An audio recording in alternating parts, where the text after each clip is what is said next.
নমস্কার বন্ধুরা, গপ্প সভায় সকলকে স্বাগত। গপ্প সভায় আজকের গল্প আশাপূর্ণা দেবীর লেখা জীবন নাট্য।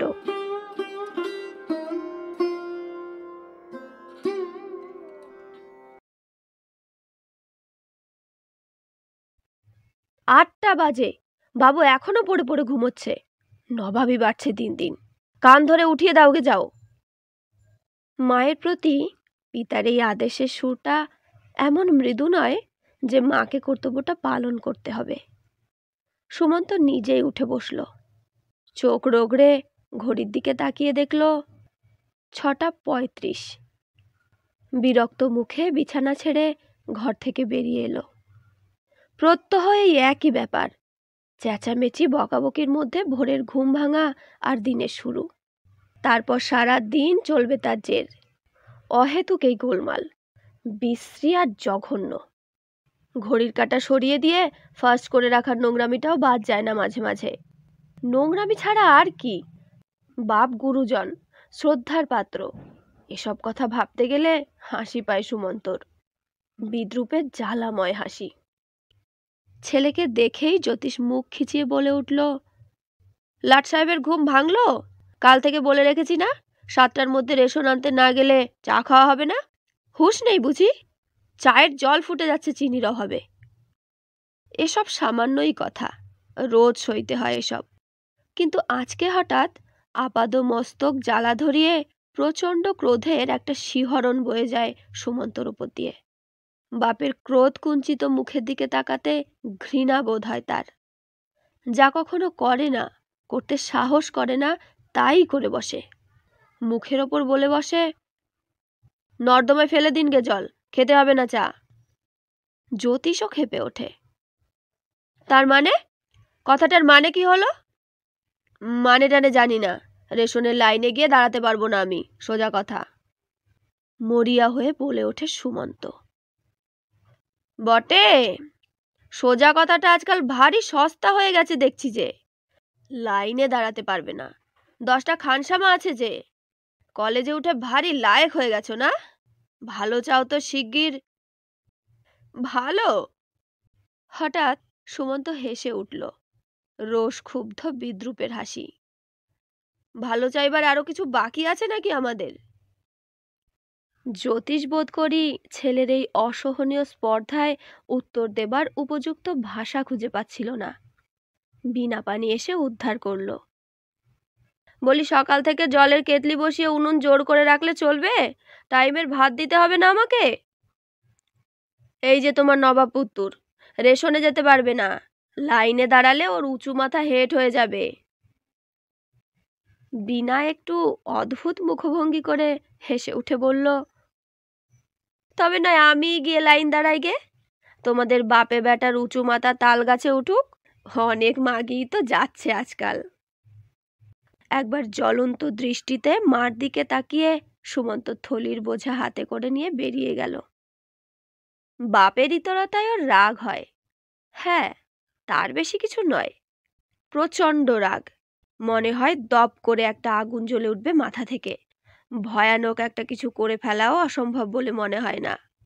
কিন্তু মায়ের অভদ্রতা, কি একটা অব্যক্ত যন্ত্রণায় হৃৎপিণ্ডটা মোচড় দিয়ে ওঠে। চোখের কোলে করে ঠেলে আসে গরম এক ঝলক রক্ত। বাইরের হাওয়ায় পৃথিবীর বিষ নিঃশ্বাসে যে রক্ত বেরিয়ে আসবে জলের চেহারা নিয়ে। ঘৃণা, লজ্জা, নাকি ধিক্কার? অথচ এরকম তো ছিল না। জ্যোতিষের গোয়ার তুমি, অভদ্রতা, ইতরতা বরাবর বিনাকে লজ্জা দিয়েছে, পীড়ন করেছে। এতটুকু অনুভব করার শক্তি ছেলেবেলা থেকেই জন্মেছিল। কিন্তু সেই মা, দিন দিন কি অধঃপতন হচ্ছে তার। রুক্ষ, তীক্ষ্ণ, সব সময় যেন যুদ্ধের জন্য প্রস্তুত হয়ে আছে বিনা, ধারালো জীবকে সানিয়ে। কাউকেই ছেড়ে কথা কইবে না, স্বামী, সন্তান, লঘুজন, গুরুজন সবাইকে বিদ্বেষে। কিন্তু কেন? দারিদ্র, অভাব এত তাড়াতাড়ি নামিয়ে দেয় মানুষকে? নাকি সুমন্তরই দৃষ্টিভঙ্গির পরিবর্তন ঘটেছে? মার হাসি মুখখানা স্মরণ করতে দেরি লাগে। কবে দেখেছে শেষ। জামা সেমিজের অভাবে খালি গায়ে ঘুরে বেড়ায় বিনা। ঝি চাকরের অভাবে কাজের কামাই নেই এক দণ্ড। যন্ত্রের মতো খাটে আর যন্ত্রের মতো আওয়াজ করে, ব্যাস। রেশন এনে দালানের মাঝখানে ধপ করে ফেলে দিয়ে পরিত্যক্ত বিছানায় এসে শুয়ে পড়ল সুমন্ত। এতক্ষণে মনে হলো জ্বর এসেছে বোধহয়। এত মাথায় যন্ত্রণা কেন তাহলে? রগের শির ছিঁড়ে পড়ছে যেন।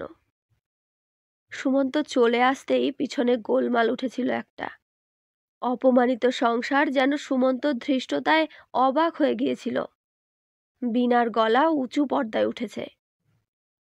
তখনই বললাম কলেজে ঢুকিয়ে কাজ নেই, যা হোক একটা চাকরি জুটিয়ে দাও, সংসারে সাশ্রয় হোক। এখন দেখছো তো? দেখছি বই কি। জ্যোতিষের গলা ঘৃণায় কুঁকড়ে যায়। বেদ বেদ, বেতের জোরে শায়েস্তা করতে হয় আজকালকার ছেলেদের। হঠাৎ ছোট বোনটার মিহি সুর শোনা গেল। পৃথিবীর আদিম পোশাকে উবু হয়ে বসে আছে বাপের কোলের কাছে। পেয়ালার তলানির একটু চায়ের প্রসাদের আশায় বলছে, দাদা পদ্য লেখে কিনা, তাই পাজি হয়ে গেছে এখন। পদ্য লেখে? কে পদ্য লেখে? সুমো? জ্যোতিষ চমকে গেছে যেন। পদ্য লিখবে তার ছেলে? পদ্য না ছাই, মিল নেই ছন্দ নেই, কটমোটে কতগুলো বিদঘুটে কথা বসিয়ে দিয়েছে খাতা ভর্তি করে, দেখছিলাম সেদিন একবার। বিনা উত্তর দেয়। তাই তাই এত বড় বার বেড়েছে ছেলের। জ্যোতিষ যেন এতক্ষণে হদিশ পেল ছেলের অবাধ্যতার। খাতাখানা দেখলে ছিঁড়ে ফেলো একদিন। প্রেমের পদ্য টদ্য লিখে বসবে কোনো দিন? মা বাপের কর্তব্য হচ্ছে ছেলে মেয়েদের প্রত্যেক বিষয়ে সন্ধান রাখা। পিতৃকর্তব্যের চূড়ান্ত নিষ্পত্তি করে দেয় জ্যোতিষ। জ্বরের যন্ত্রণায় মাথা তুলবার ক্ষমতা লোপ না পেলে হয়তো নিজে উঠেই খাতাখানা টুকরো টুকরো করে ছিঁড়ে ফেলত সুমন্ত। ছিঁড়ে ফেলত জ্যোতিষের এই স্পর্ধা আর ধৃষ্টতা, সমস্ত সংসারের এই নোংরামি অসভ্যতাকে। একটু পরেই ঢুকলো লীলা, পিঠোপিঠি দিদি, কিন্তু দিদিগিরিতে ওস্তাদ। বললে, তোর কি আসপদ্দা রে মন্ত? চিনির থলিটা এমন করে ছুঁড়ে ফেললি যে দালানময় ছড়িয়ে গেল থলি ছিঁড়ে। চিনি বড় সস্তা না? নে চা খা। খাবো না চা, তোরা গিলগে। ও, আবার রাগ দেখো বাবুর, অমন করে তাকাচ্ছিস যে? নেশা টেশা করছিস নাকি আজকাল? চোখ তো লাল টকটকে একেবারে। সুমন্ত পাশ ফিরে শুল। লীলা রাগে গম গম করতে করতে চায়ের পেয়ালা নিয়ে চলে গেল। এই নাও, তোমাদের ছেলেবাবুর রাগ হয়েছে, চা খাবেন না। তারপর যা আলোচনা করতে লাগলো সেগুলো আর সুমন্তর মাথায় প্রবেশ করল না। জ্বরের ক্লান্তিতে ঘুমিয়ে পড়ল একসময়। জ্ঞান ফিরল প্রায় সন্ধ্যার সময়। মনে হলো কে যেন ঠান্ডা হাত মাথায় বুলাচ্ছে। লীলা? তাই হবে। ও ঘরে জ্যোতিষ আর বিনা বসে ঝগড়া শুরু করেছে। গলায় দড়ি দিতে ইচ্ছে হয় আমার, বিষ খেয়ে মরতে ইচ্ছে হয় তোমার জ্বালায়। তাই খেয়েও আমারও শান্তি হয়। বছরে একটা করে খাওয়ার মুখ বাড়িয়ে চলেছ, অথচ আয় বাড়ছে না এক পয়সা। তার ওপরেই বাজার, 24 ঘন্টা এ চাই ও চাই, ফইজত কত। একবেলা জ্বর হয়েছে, ডাক্তার ডাকতে হবে। আমি তো তোমাকে বিলেত ফেরত ডাক্তার ডাকতে বলিনি। পাড়ার শরৎবাবুকে বলে হোমিওপ্যাথি জল একটু। কিচ্ছু দরকার নেই, মা কালীর চন্নামে তো খাইয়ে দাওগে একটু, সেরে যাবে। রোগ হবে না? সারা দিন টোটো করে ঘুরে বেড়াচ্ছেন, 3 বেলা চান করছেন, ফ্যাশন কত। টোটো করে অমনি তো ঘোরে না, জিনিসের তালে ঘোরে। সকল জিনিসের কন্ট্রোল হয়েছে, পোড়া পেটের তো কন্ট্রোল হয় না। সকালবেলা জ্বরের ওপর বাছা আমার।